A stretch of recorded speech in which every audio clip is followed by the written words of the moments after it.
আমাদের কাছে তথ্য আছে সাতক্ষীরা জেলায় অনেক খাস জমি, রোডসের জমি, পানি উন্নয়ন বোর্ডের জমি কিছু সংখ্যক ভূমিদস্যুর হাতে দীর্ঘদিন ধরে অবৈধ দখলে আছে। তো আমি ইতিমধ্যে আমাদের এডিসি রেভিনিউকে বলেছি যে আমাদের এই জেলায় কোথায় খাস জমি আছে এবং সেটা কী অবস্থায় আছে সে তালিকা করতে। পাশাপাশি আমি রোডসকে বলেছি এবং পানি উন্নয়ন বোর্ডকে বলেছি যে তাদের জমি কী অবস্থায় আছে এবং অবৈধ দখলে আছে কিনা।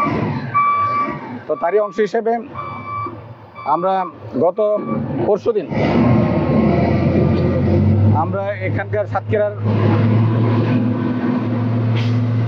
অন্যতম ভূমি দখলকারী আব্দুল সফর, তার কাছ থেকে আমি 17 বিঘা জমি উদ্ধার করি এবং আজকে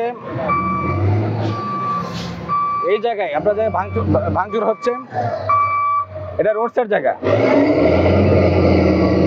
এবং এখানে রোডসের জায়গার উপরে অবৈধভাবে দেখেন এখানে ট্রাক স্ট্যান্ড করেছে, ভরাট করে বিল্ডিং করেছে কোনো পারমিশন ছাড়াই। তাদেরকে ইতিমধ্যে নোটিশ দেওয়া হয়েছে, তো তারা কোনোটার তোয়াক্কা না করে তারা এখানে ভবন নির্মাণ করেছে।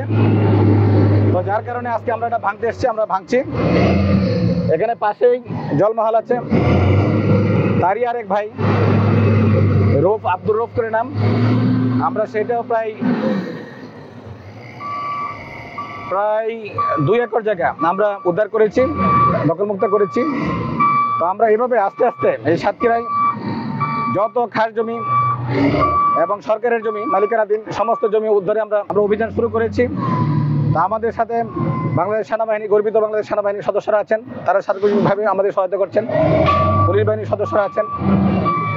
আমি সবার সহায়তা চাই যাতে করে সাতক্ষীরার এক খণ্ড সরকারি জমি যেন কোনো ভূমিদস্যুর হাতে অথবা জবরদখলকারীর হাতে না থাকে।